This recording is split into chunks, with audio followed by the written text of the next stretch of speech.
Et il voit que le Rav Kook, il est un peu, on dit en français, il aime neuf. Il était un petit peu, il faisait un peu la tête. Alors ils lui ont dit, mais Rav, qu'est-ce qui se passe? On vous a tout fait, Rav. On vous a amené le Beth Midrash. Merci beaucoup. Merci Khalak. On est au Beth Midrash. On vous a amené la nourriture, la cache-route que vous prenez, le Beth Midrash à côté, le logement bien situé. On vous a fixé tous les rendez-vous. Qu'est-ce qui se passe? Vous qui émanez de Simcha, on ne vous sent pas trop. Il dit, je vais vous raconter, les amis, mes élèves. Imaginez un roi. Ouais. Imaginez un roi qui part en bateau. Pour une petite période. Tous les serviteurs du roi, les meilleurs serviteurs, ils font le voyage avec le roi. Et ils ont tout amené. On parle du roi, donc ils ont tout amené. Des bateaux. Ouais, on parle des. Comment on dit comment s'appellent les gros bateaux là? Bon, il y a un nom en français, les gros bateaux. Ouais, pas gros. Oh, Razak. Oh! On a tout ramené. Mais le cuisinier du roi, le musicien du roi, tout ce que vous voulez. Et donc le roi, il a tout ce qu'il faut. Et ses serviteurs, au bout de quelques jours, ils disent, oh, mais roi, mais on a tout fait pour vous. Qu'est-ce qui se passe? Et le roi, il répond, mes chers amis, mes chers serviteurs, vous pouvez tout ramener. Le musicien, la nourriture, tout ce que vous voulez, vous pouvez ramener. Mais le palais, mon palais, ça, vous ne pourrez pas me le ramener. Il a dit Rav Kook à ses élèves, on est en Amérique, c'est magnifique, on va faire de l'argent, là, on va étudier, etc. Mais le palais, la terre d'Eretz Israël où je vis, ça, tu ne pouvais pas me le rendre. Et c'est ça qui fait que ma Sibra est un petit peu réduite. Voilà. Et je jure, c'est l'occasion un peu de... C'est la Shmita. La Shmita, on se renforce en Emouna. Sûrement que vous connaissez, mais même si vous connaissez, on va quand même revoir. Juste l'histoire. Il y a deux histoires très connues. Tout le temps, les Shmita, tous les rabbinim, ils répètent cette histoire, donc il faut la répéter, c'est important. Donc c'est le fameux Moshav Komemiout. Ça vous dit quelque chose? Moshav Komemiout. Ah, c'est bien, vous la connaissez pas alors. Ah, c'est un qui va raconter. Ah, Komemiout. Donc c'est un Moshav au sud d'Eretz Israël. Merci beaucoup. Donc au sud d'Eretz Israël, il y a un Moshav qui s'appelle Komemiout. C'est un Moshav très connu, puisque c'est le premier Moshav qui a respecté la Shemitah en Eretz Israël. De souvenir, c'est le premier. C'est ou un des premiers ou le premier. Donc le premier Moshav d'Eretz Israël qui a respecté la Shemitah, Morgan, c'était le Moshav Komemiout au sud d'Eretz Israël. Le Rav en question du Moshav, c'était le Rav Binyamin Mendelssohn. Ça vous dit rien tout ça? Oh. Donc le Rav Mendelssohn, très proche du Chazon Ish et des Gdolei Israël, était Rav du Moshav Komemiout. Et donc attention, il y a toujours eu des Juifs en Eretz Israël qui ont respecté la Shemitah. Ouais. D'abord, les amis, il y a toujours eu des Juifs qui ont respecté la Shemitah. Je ne suis pas en train de dire qu'avant cette histoire, il n'y a pas eu de Shemitah du tout. Mais c'était des Yechidim. Mais tout un Moshav qui respecte la Shemitah, c'était le Moshav Komemiout. D'accord? La première vague de Aliyah, c'était... David, tu me corriges si je me trompe. La première vague de Aliyah, c'était les élèves du Gan Vilna. Les élèves du Gan Vilna, ils sont venus. Il y a eu quand même des religieux qui ont fait la Shemitah. Mais tout un Moshav, comme ça, en grand, qui fait la Shemitah, c'était les Moshav Komemiout. Donc arrive l'année de la Shemitah, et le Rav Binyamin Mendelssohn, qui était Rav à ce moment-là du Moshav, il a dit, cette année les amis, on fait la Shemitah. On fait la Shemitah. Bon. Tout le monde était contre. Parce que cette année-là, la Sornout, elle avait dit qu'elle a voulu mettre des vergers, des plantations dans tous les Moshavim du sud d'Israël. Tous les Moshavim, que des plantations. Et donc c'était une perte si ce Moshav ne plantait pas, ça causait une perte, etc. Le Rav Ben Fen a dit, il est parti voir le principal, ils ont parlé ensemble, il a dit écoute, c'est la Shemitah, il lui a expliqué, il a rentré dans les Psukim, la Shemitah, Hachem, la terre d'Eretz Israël a été donnée pour qu'on respecte les mitzvot d'Eretz Israël. Ouais, comme dit Rashi, il a dit que c'est enregistré là. Bon, il a dit mais comment ça s'appelle les Palestiniens, peut-être qu'ils ont raison, peut-être c'est à eux qui a dit que c'était à nous. Alors il a dit non. C'est Rosh Hashanah. Ah, moi je suis très varié, moi. Rav Kook il est palestinien, vous comprenez pas, d'accord? Il aurait dit non. Alors donc Rav Matenson qui explique au chef de la Sokhnout, non. Premier rachid dans la Torah. Pourquoi la Torah elle commence par Bereshit Bara Elokim? Elle commence par les mitzvot. À Chodesh Hazel Rosh Hashanah. Amar Rabbi Yitzhak. Oh, Amar Rabbi Yitzhak, parce que pour te dire que la terre appartient à Kadosh Baruch Hu, et Hachem, lui, à qui il décide, il la donne. Il y a un patron. Voilà. Donc il y a un patron. Hachem a décidé que pendant beaucoup d'années, il y aura les Kenaranim en Eretz Israël, les 7 peuples, etc. Et au bout d'une année X, Yehoshua ben Nun rentre en Israël, il fait la conquête, et c'est fini. Tout est fini, et on prend la Israël. Donc c'est pareil avec les Palestiniens. Kaviachol, Hachem a laissé pendant un certain temps sur la terre d'Israël, mais c'est arrivé que non. Donc la terre appartient à l'Israël. Et donc cette terre d'Israël, elle est Kadosh. Il y a une doucha qui est là. Si la terre est Kadosh, c'est comme l'image du Shabbat. Là maintenant que le jour il est Kadosh, pareil la terre elle est Kadosh. La Shemitah. Et comme ça le Rav Mendelssohn, il a réussi à attendrir son cœur. Et le patron de la Sokhnout lui a dit, j'autorise que vous respectez la Shemitah. Cette année-là, il n'y a eu aucune tentation. Alors juste, je fais une parenthèse. C'est pour ça que la Shemitah, il y a un digne de Hefker. Ouais, ceux qui ont des propriétés là, des jardins, etc. Il faut Hefkeriser, rendre domaine public sont les fruits de la Shemitah. C'est pas le sujet aujourd'hui. Ouais, chaque dossier, c'est un jour. On verra ça en temps et en heure, Bezrat Hashem. En tout cas, il faudra Hefkeriser, rendre Hefker son terrain.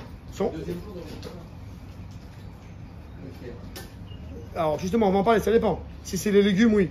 Mais si c'est les fruits, les fruits de la Shemitah ne commenceront que lorsqu'ils vont bourgeonner pendant la Shemitah. Oui, je parle de ça. Non, je récapitule. C'est sûr qu'il ne faut pas travailler la terre depuis Rosh Hashanah, c'est Vadaï. Dès que l'année de la Shemitah est rentrée à Rosh Hashanah, bon, c'était Yom Tov, on va dire après Rosh Hashanah, c'est Vadaï qu'on travaille plus la terre est Kadosh. Mais concernant rendre Hefker ses fruits, rendre Hefker les fruits de sa terre à lui, c'est lorsque chaque fruit, il s'appelle fruit de la Shemitah. Donc on l'a vu la semaine dernière. On verra ça en temps d'heure, mais que les légumes c'est par rapport où on a cueilli, et les fruits c'est par rapport à de la Chanata. Ça vous rappelle quelque chose ça ou pas les amis? C'est pas sûr aujourd'hui, mais enfin on va en parler un petit peu, mais il y a les fruits et les légumes. Ouais, maintenant à l'heure actuelle, les fruits qu'on a, ce ne sont pas des fruits de la Shemitah. Parce qu'ils ont bourgeonné, il faudra définir c'est quoi un bourgeonnement. Car ils ont bourgeonné, ils ont fait la Chanata pendant la 6e année. La cueillette des fruits, c'est pas ça qui importe, c'est la Chanata des fruits. Donc les fruits qui vont être honnêtes, qui vont bourgeonner cette année-là, donc généralement c'est après tout Shvat, après Purim, Pessah, c'est ceux-là qui seront Kadosh du Shvat. Par contre les légumes, encore une fois, je vais pas revenir le cours d'avant. Bruno vous a envoyé le cours la dernière fois. Shemitah numéro 1, les légumes, s'il n'y a pas le problème de Sfirin, vous écouterez le shiur, alors, le moment où on les cueille, la Lekita, c'est ça qui donne la Shemitah. Donc si je cueille maintenant un légume qui n'est pas Sfirin, qui a commencé à pousser avant, et juste je le cueille maintenant il est Kadosh. Parce que selon le légume, on va selon la Lekita, la cueillette. Ça va Stéphane? Voilà. C'est bon, on revient à l'histoire. Alors, Hefkeriser ses fruits, c'est les fruits qui sont Shemitah. D'accord? Si quelqu'un il fait le malin, il va chez un copain, il va chez Yoni là, il commence à prendre des fruits, il dit fils, t'es un gazdan, t'es un voleur, parce que ces fruits, c'est encore les fruits d'Achichit, donc ils appartiennent encore à Yoni. Mais lorsqu'on aura les fruits à Shvit, il pourra prendre les fruits. Donc pour moi j'ai un message juste pour vous dire que pourquoi la Shemitah il y a ce din là. Pourquoi la Shemitah il y a ce din là que de rendre Hefker les fruits? C'est la même idée, parce que pour montrer que Hachem, c'est le patron de la terre. Une fois tous les 7 ans, non seulement tu ne travailles pas ta terre, donc tu montres que tu lèves les mains. C'est Hachem qui gère la terre. Okay? Tu montres à tout le monde. On va expliquer, dernière on va tout expliquer. On va expliquer tout. En tout cas, tu ne travailles pas la terre tous les 7 ans, donc tu montres que la terre ne t'appartient pas. Et même ce qui a poussé tout seul, donc les arbres qui poussent chaque année tout seul, même ça, ça s'appelle la 7e année, même ça tu auras un FK. Tout ça, c'est toujours la même idée, pour montrer qu'Hachem ou Adon chez la Haaretz. Et ça, tout ça, c'est Rabbi Yitzhak. Daniel, tout ça, c'est le premier Rashi. Hachem, la terre lui appartient, à qui il veut, il la donne. Rappel de cette notion de Emouna, c'est tous les 7 ans, on suit la Shemitah. Vous comprenez, on va l'idée un peu globale. On fait, pour l'instant, je suis en mode histoire, on fera après la halachot. C'est chaque question, la Shemitah, c'est pas des halachot, donc qu'on a chaque chose, il faut traiter en détail. Et c'est pour ça aussi que ça, c'est la mise de la Shemitah, donc soit renforcé en Emouna. Et deuxième chose qu'on nous apprend à la Shemitah, c'est Midat à Vatranut. Ouais, les vatères. On a tous du mal à un peu à être à lâcher, à donner, à être mes vatères. La Shemitah, ça s'appelle, comme ça c'est le Chinour qui dit ça. Le Sefer Chinour qui dit, chaque année, le gars, enfin chaque année, mais chaque 7 ans, le gars il voit ses fruits qui ont poussé, qu'il a travaillé, entre guillemets, et celui qui a planté l'arbre, qui arrose, etc. Et il dit, arrive cette année, il dit, ces fruits, ça y est. Je laisse, j'ouvre ma porte. Qui veut, vient. Cet homme-là, au fur et à mesure de la Shemitah, il va apprendre Midat à Vatranut, la Vater. Donc le grand résout de la Shemitah, évidemment, c'est la Emouna, qu'Hachem il fait tout, qu'Hachem il nourrit, quand bien même qu'on ne travaille pas la terre, que la terre lui appartient. Et deuxième notion, c'est la Vatranut. Je termine l'histoire, après on commence à la crotte.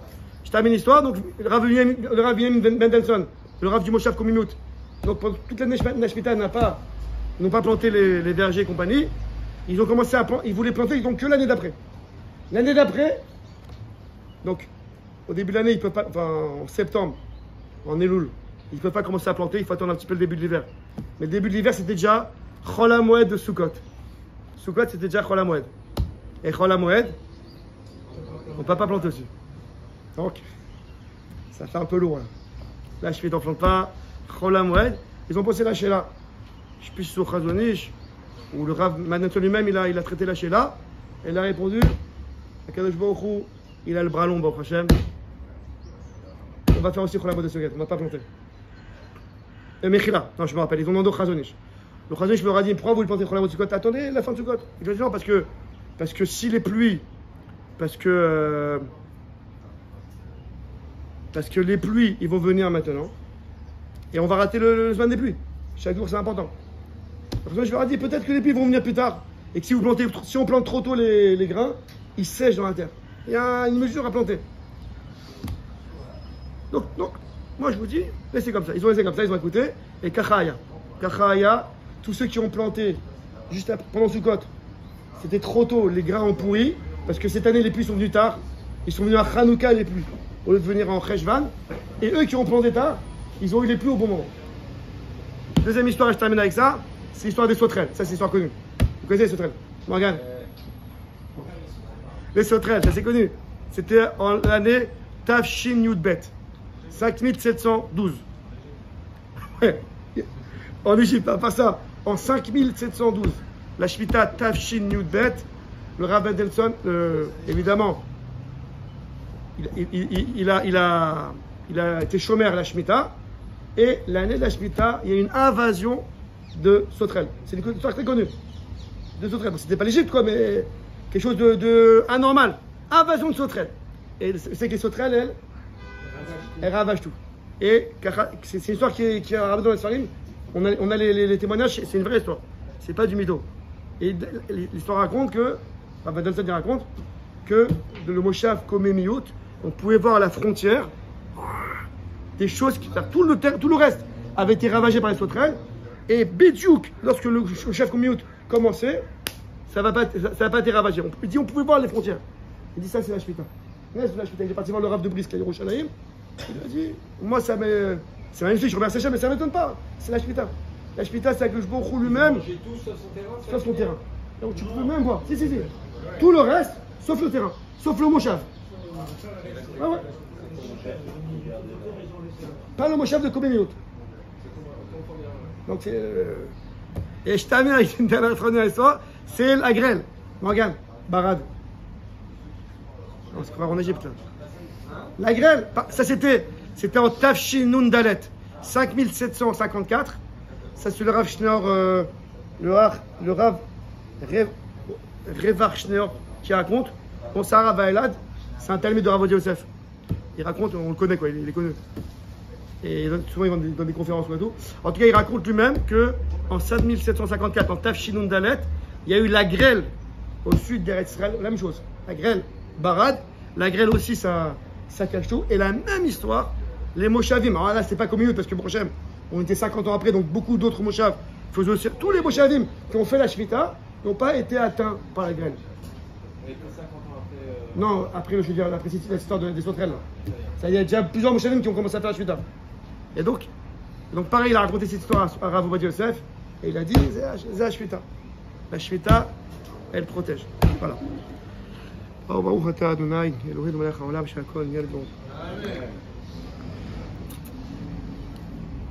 Donc après l'introduction, on va commencer la halachot. Donc la dernière fois, on a parlé des légumes, des sfichines. Ouais. Yoni pourra vous faire un petit concentré. Voilà. Bruno il a envoyé le shiur la dernière fois, shiur numéro 1. Là c'est shiur numéro 2. On va traiter aujourd'hui, Bezrat Hashem, les fleurs.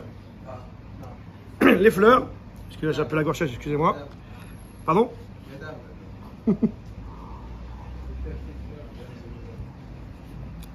Alors les fleurs les amis c'est un vrai sujet. Ok? Tout ce qui pousse en Eretz Israël, officiellement c'est Kadosh. Officiellement. Mais il y a quand même des critères. Alors, on va juste définir l'histoire des fleurs. Des fleurs. Donc on a des fleurs qui poussent comme des arbres. Ouais, genre les roses. Rose et jasmin. Il y a des connaisseurs ou pas ici là?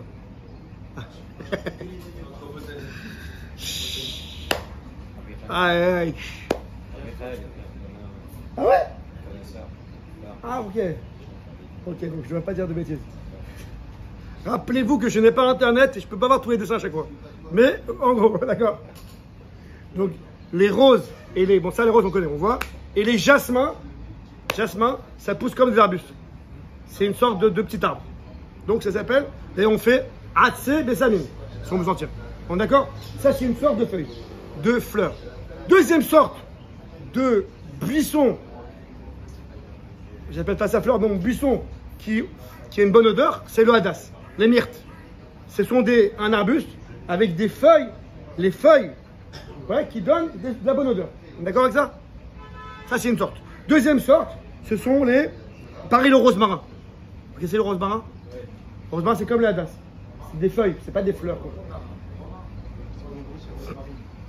On ne dit pas en français, on ne dit pas rosemarin? Rosemarin. Je croyais qu'on disait en français aussi, ok.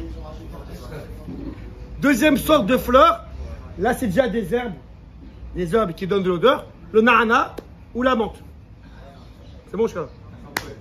Le jasmin aussi. Non, le jasmin, on a dit que c'était les. Ouais, non, comme le rose, oui. C'est autre chose que je voulais vous dire.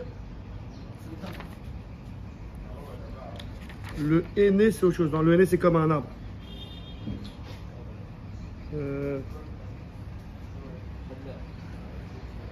Non, le henné, je sais pas. Le henné, c'est aussi comme un arbre. Le henné, c'est une plante. Ouais. Ça s'appelle en hébreu le kofer. Ah ouais, ouais, c'est les poutres qui proviennent d'une plante, apparemment. Et. Bon, on met de côté le henné, ok, d'accord, on revient. Donc, les amis, on a trois sortes de fleurs. Soit, on a trois sortes qui sont deux. Soit celles qui poussent comme un arbre, donc rose, jasmin. Soit, c'est aussi comme un arbre en fait. C'est un arbuste qui donne des feuilles avec une bonne odeur, c'est le hadas. L'autre côté, c'est les herbes. Donc le na'na et la menthe qui donnent une bonne odeur. Après, on a une troisième catégorie qui donne pas d'odeur. Ouais. Bon, même des fleurs, c'est-à-dire. Même fleurs sans odeur. Par exemple, je ne sais pas si vous connaissez les coquelicots. Vous dites quelque chose? Voilà, bah ça donne pas d'odeur. Mais c'est joli, c'est une fleur. Donc c'est les noyes sans odeur. Je suis clair jusqu'à là ou pas?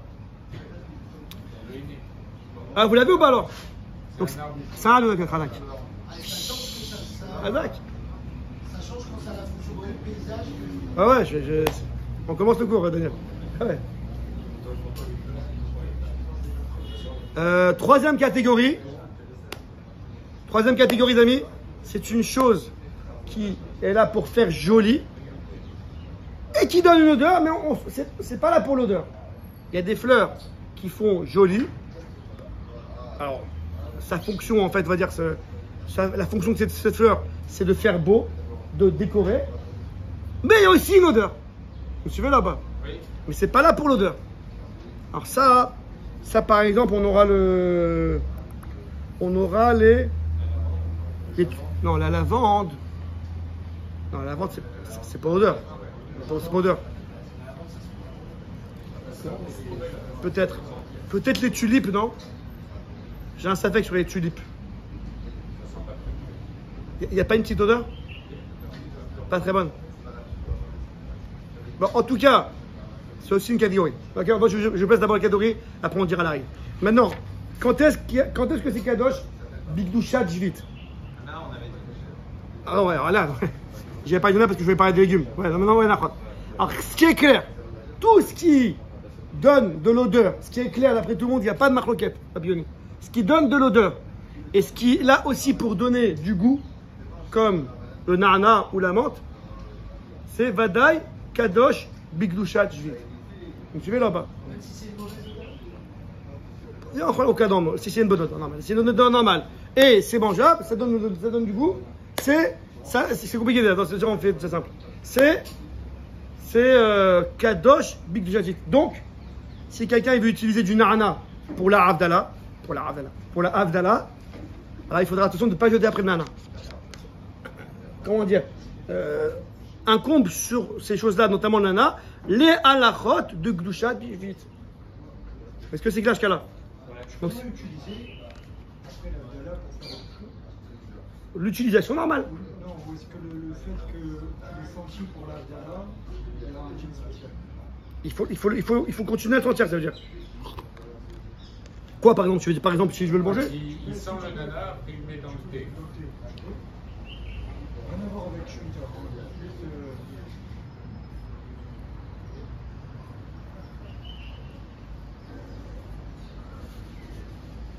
Je dois vérifier.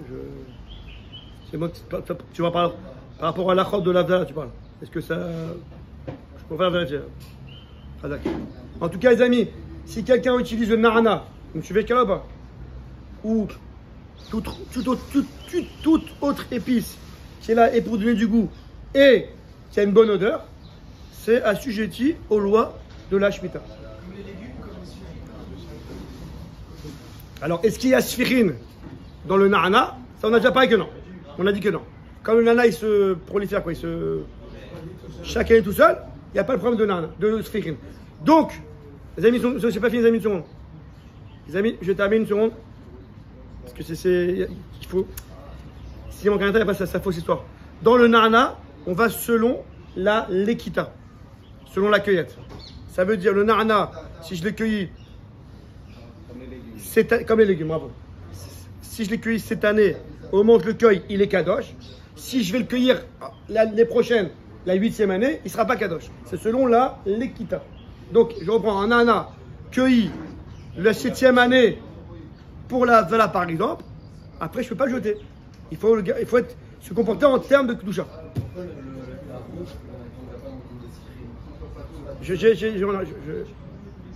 Attends, pour l'instant, on est au nana. Je vais doucement. Je vais en parler du la rose. Kazak. Ok, les amis, c'est clair jusqu'à là? Donc, ça veut dire que je peux. Qu'est-ce que ça veut dire ne pas abîmer le nana? Il faudrait qu'il pourrisse tout seul. Ok? Donc, comme les fruits et légumes de la Shemitah qui sont des restes, soit on met dans un sac plastique, soit on le laisse et tout seul il pourrit. Mais pas le jeter dans la poubelle. Maintenant, si ce na'ana n'a plus d'odeur, alors là c'est fini. Dès qu'il n'a plus d'odeur, ça s'appelle qu'il ne sert plus à rien. C'est comme si qu'il est déjà pourri, donc on pourra le jeter. Mais tant qu'il a de l'odeur, non. Ken Morgan.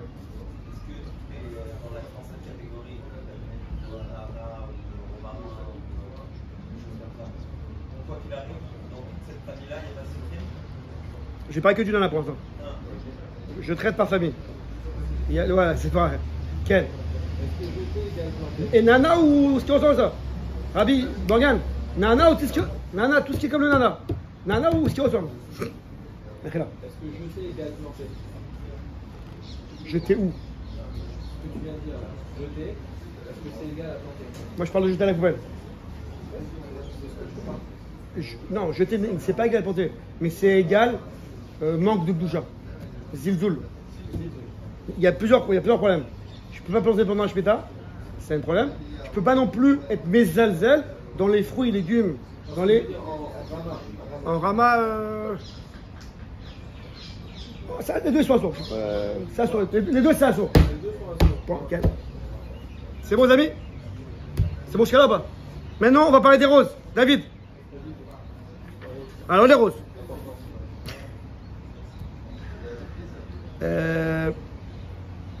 On va parler du romarin. Romarin, c'est. Non, mais le romarin, c'est utilisé comme une épice, on est d'accord, le romarin? Voilà. Donc, le romarin, ça donne une bonne odeur. C'est aussi un ma'achal. Enfin, ça donne du goût. Donc, c'est barour qu'il n'y a pas de marloquette dans ça. D'après tout le monde, ce genre de choses, romarin, épices qui donnent du goût, c'est badaï que c'est assujetti aux lois de la Shemitah. Donc, quelqu'un qui prendrait du romarin pour le sentir, après, comme le nana, il ne pourrait pas le jeter à la poubelle. Basilic, c'est comme le romarin, ouais. Ouais. Ok, une seconde.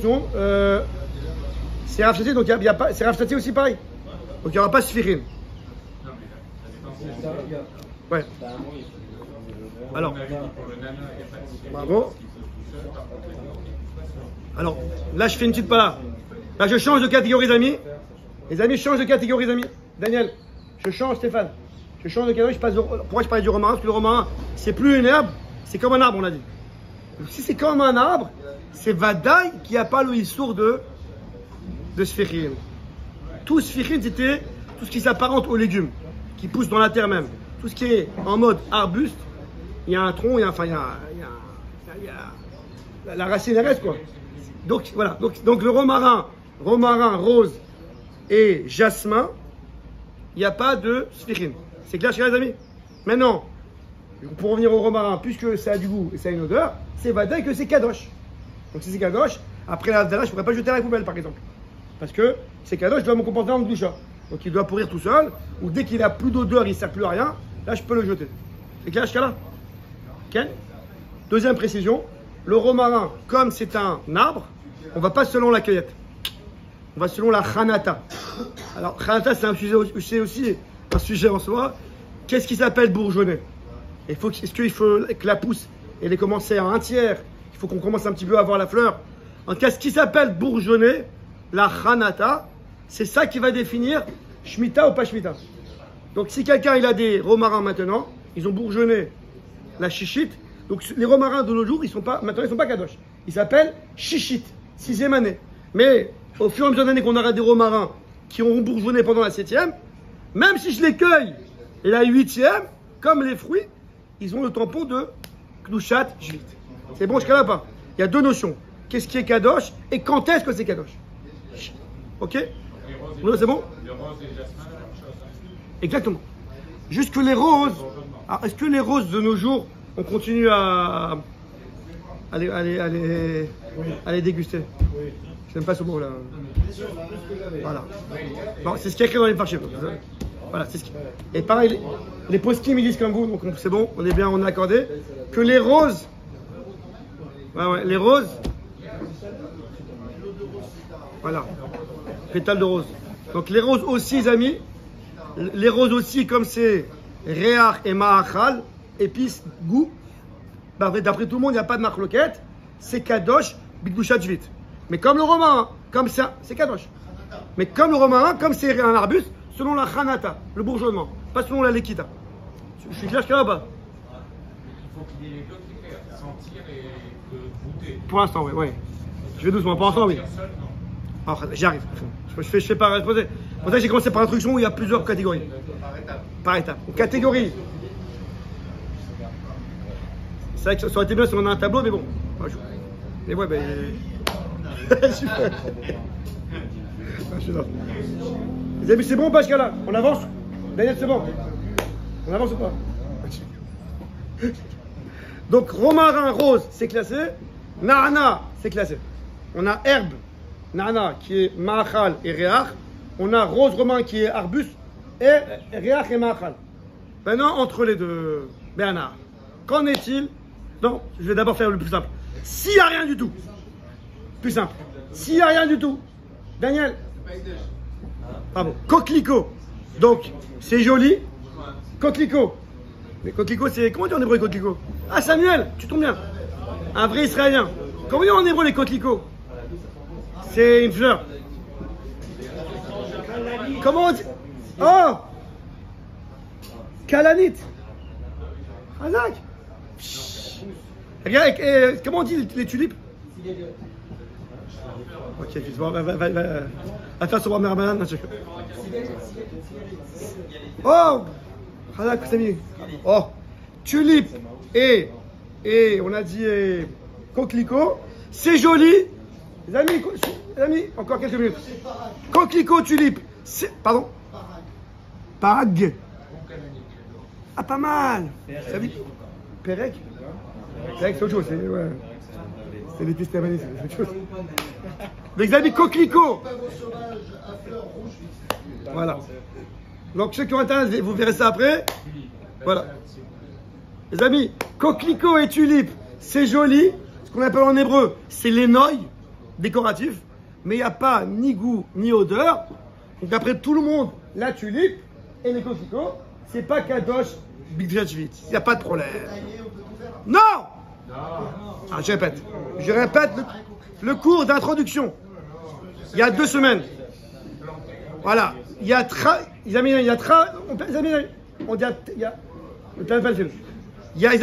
Daniel, les amis, c'est important. Ce que je dis là, c'est hyper important. Je ne vais pas le répéter à chaque fois.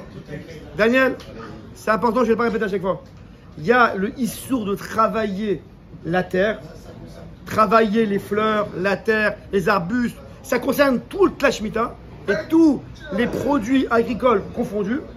Et un autre problème que je traite aujourd'hui, est-ce que la chose que j'ai obtenue, elle est kadosh ou pas kadosh? Mais la travailler, c'est valable que non. Enfin, on verra, c'est encore 3/4 de César pour expliquer qu'est-ce qui est moutaré à travailler sur la terre de la Shemitah. Mais en tout cas, il y a un issour. C'est clair? Vous suivez ou pas? Il y a le issour, la avod et taradama, et le issour, l'inrog, gdushat shvit. On a 2 halachot pendant la Shemitah. Travailler la terre et se comporter en gdusha par rapport aux produits de la terre. Je reprends le sujet. Donc les coquelicots et les tulipes, il n'y a ni goût, ni odeur. On se croirait à Soukot là, ouais, à Ravot. Ok, donc dans ce cas-là, c'est pas kadosh. Ça ne veut pas dire que je peux commencer à aller travailler et me faire un chantier de tulipes. Mais en tout cas, je peux jeter à la poubelle, c'est pas kadosh. Le nana qui a poussé dans un coup. C'est les kadosh. Voilà. La taille qui est kadosh. Il y a kadosh. Marron.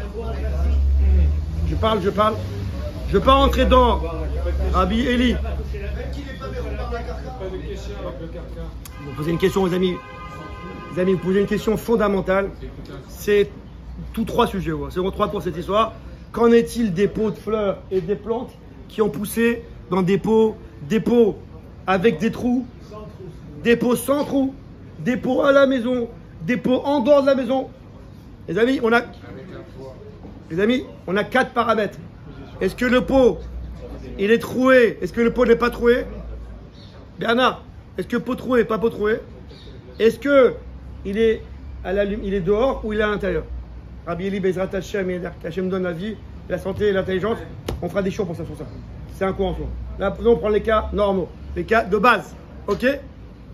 C'est bon jusqu'à là? Voilà, il nous reste la 4e catégorie. C'est ce qui donne de l'odeur, mais qui ne se mange pas. Le hadas, par exemple. Oh, hadas, il y a encore autre chose, les amis. Bon, tout ce qui est rehan, tout ce qui est le jasmin, ici, il dit que oui. C'est aussi une épice. Encore une fois, ce qui se mange, c'est pas la pomme. Ce qui se mange, c'est ça donne du goût, quoi. Donc, les amis, tout ce qui donne l'odeur, hadas, par exemple, et l'odeur, mais qui ne se mange pas. Grande machloket. Les amis, vous êtes avec moi ou pas là? Machloket. Morgane. Yonit, avec moi. Ce qui donne de l'odeur et ce qui ne se mange pas. C'est ça la machloket. Alors, d'après beaucoup de poskim, David, d'après beaucoup de poskim, ce cas-là, donc on appelle ça Rehan. Rehan, c'est la bonne odeur, mais ça ne se mange pas. Alors, d'après beaucoup de poskim, c'est aussi assujetti aux lois de Shvit. Des poskim qui disent que non. Vous me suivez là-bas? Des poskim qui disent que non. Que. Une seconde. Ah, la raison c'est quoi? C'est que. Pardon? Voilà, mais qu'est-ce qui s'appelle dans la Shmita tirer profit? Alors, Yoni, tu as vu ça la dernière fois. Il y a. Les amis, il nous reste quelques minutes là. Voilà. Alors, la question c'est que dans la fleur, c'est une marloquette. Les amis, je reprends le sujet. C'est mieux que ça. Les amis, je reprends. Normalement, officiellement, alors ça aussi, Bernard, ça sera l'objet d'un cours. Officiellement, ce qui s'appelle, non je vous dis la Shmita, c'est ce qui s'appelle profiter de quelque chose, c'est écrit dans la Torah. Ce qui s'appelle. Ce qui s'appelle avoir une ana dans la Shmita, le pasuk le définit par les ochla. Le pasuk Perashat Béar. C'est la paracha de la Shmita. Lachem les ochla. L'ochla, c'est quelque chose qui se mange. Alors, parce qu'il me dit, c'est pas la classe qui se mange, mais lorsque quelque chose on profite, comme lors du manger. Et le manger, au moment où tu manges, tu profites. La consommation et le profit, ils viennent au même moment. On appelle ça en français, en hébreu, anato ou bi'oro shavé. Son profit et son élimination, ça vient shavé en même temps. Mais les coquelicots aussi, je pourrais tirer un. Attends, je t'en supplie. Il n'y a pas, pour l'instant, pas de question. On écoute ce que vous. Parce que sinon, je termine ça après. Donc, donc, les fleurs, c'est une marloquette. D'après beaucoup de poskim, les fleurs, ça rentre dans cette catégorie. Parce que, finalement, une fleur, au fur et à mesure, elle se décompose. Elle perd sa. D'autres qui disent que non.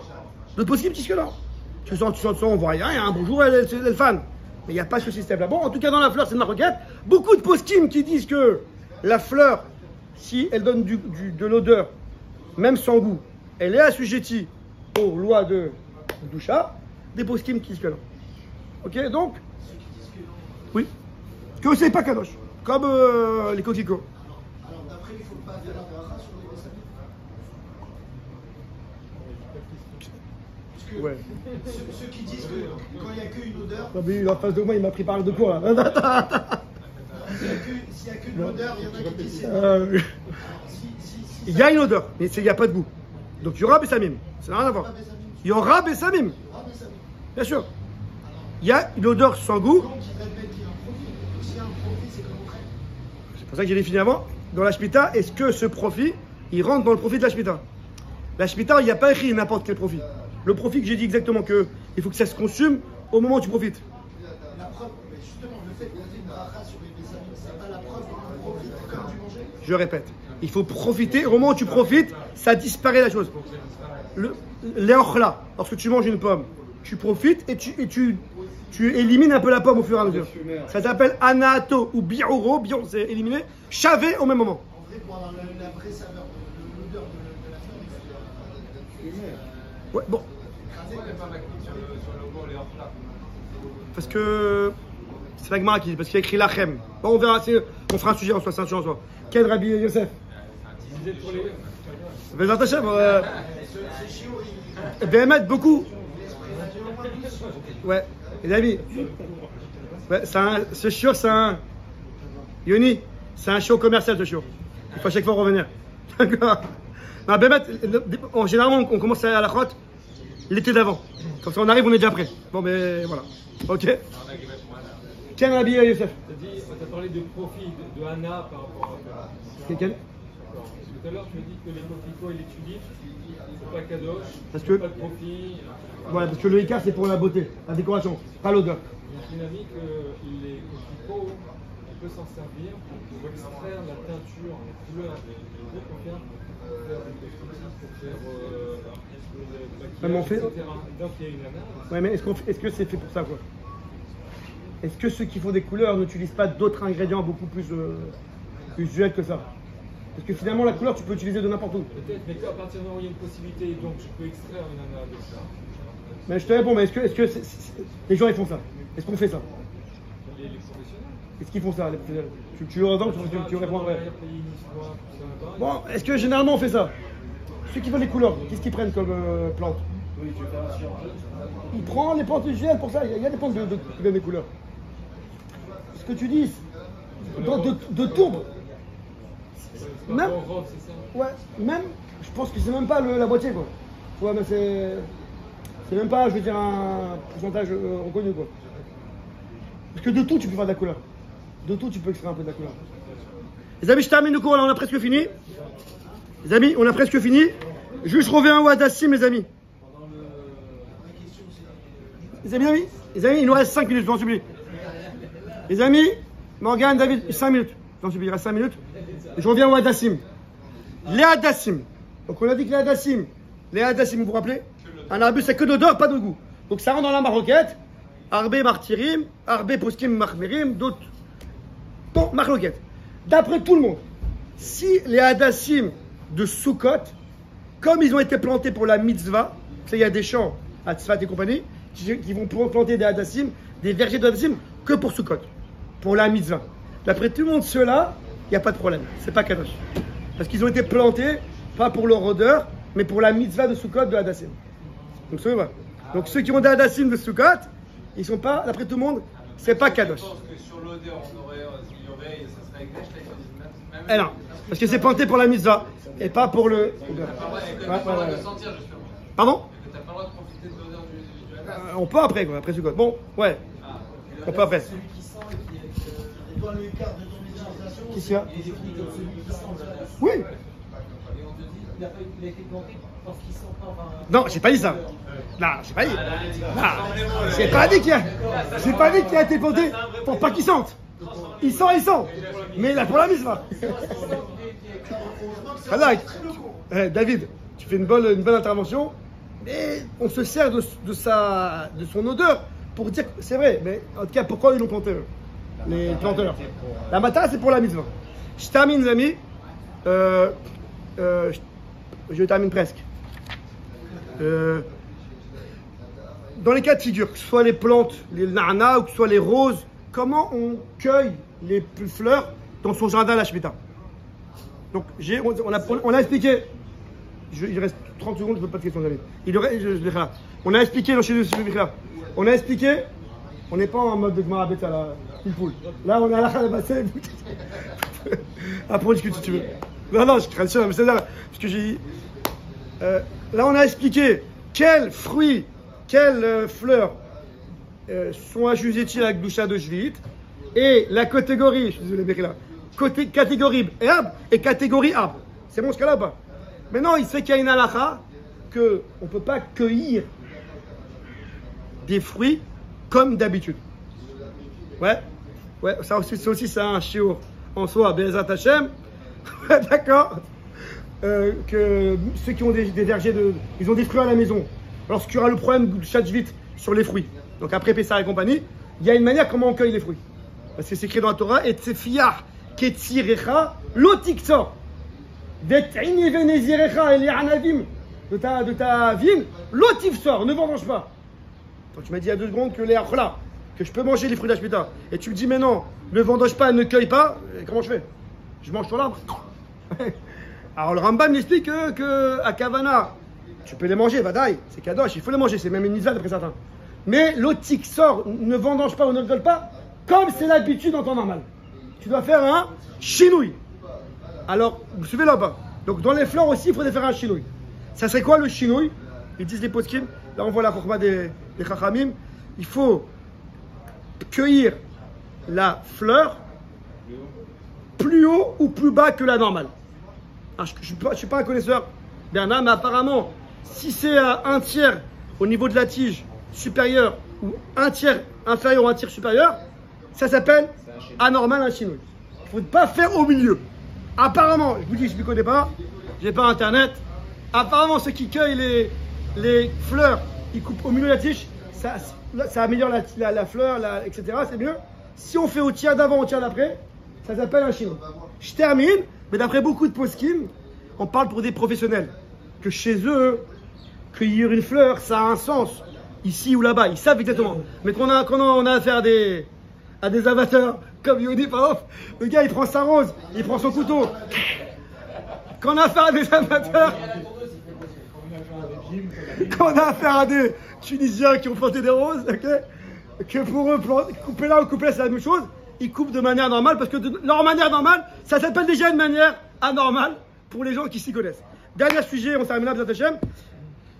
Si on devait acheter des fleurs pendant la Shemitah, ça serait bien, ce serait mieux, les poskim s'accordent à dire que c'est mieux d'acheter avec un tampon. Parce que beaucoup de fleurs sont cultivées, sont plantées, semées, plantées, travaillées pendant la Shemitah. On me suit là-bas. Alors, on verra exactement ce sujet-là, mais en tout cas, les fleurs. Là, je termine, Daniel. C'est un sujet en soi. Est-ce qu'on peut profiter des fruits de la Shemitah non respectés? C'est un sujet en soi. Mais dans les fleurs, les poskim, ils s'accordent. Les fleurs qui viennent pour embellir la table de Shabbat. Il parle là-bas aussi de. Qui vient pour embellir. On ne peut pas embellir la table de Shabbat avec des fleurs qui ont été travaillées pendant la Shemitah. Ça vient faire embellir, ça vient amochir la table de Shabbat. On ne peut pas faire plaisir à sa femme avec un bouquet de fleurs pour laquelle des juifs vont travailler pendant la Shemitah. Pas possible. Ça s'appelle en hébreu, mais ça y est, avera. Tu achètes ces fleurs, tu aides ceux qui font d'avera, d'autant plus c'est un avera qui est très grave de Shemitah. La Shemitah qui amène. Daniel, une seconde, après le cours, il y a 3 secondes. La Shemitah qui amène la galoute, Rav Shalom. Yann Stéphane, le non-respect de la Shemitah, c'est. Vous vous rappelez ou pas? On a parlé de ça, non? En H, la Shemitah, ça amène la galoute. Stéphane, ceux qui ne respectent pas la Shemitah, ça veut dire que la terre d'Israël ne les respecte pas. Ceux qui respectent la terre d'Israël eux-mêmes est là et les rejette, ça s'appelle la galoute. Donc les poskim s'accordent à dire que acheter des fleurs pendant la Shemitah, ça serait bien d'acheter, il faut acheter avec un archer, comme quoi ça va être n'importe quel archer. Bruno, il est où? Éternel, ce que tu veux, mais qu'il y a un archer, qu'il n'y a pas le problème de Shemitah. Baruch Adonai, les Olam, Amen, ve Amen. Même éternel, c'est bon Bruno pour toi.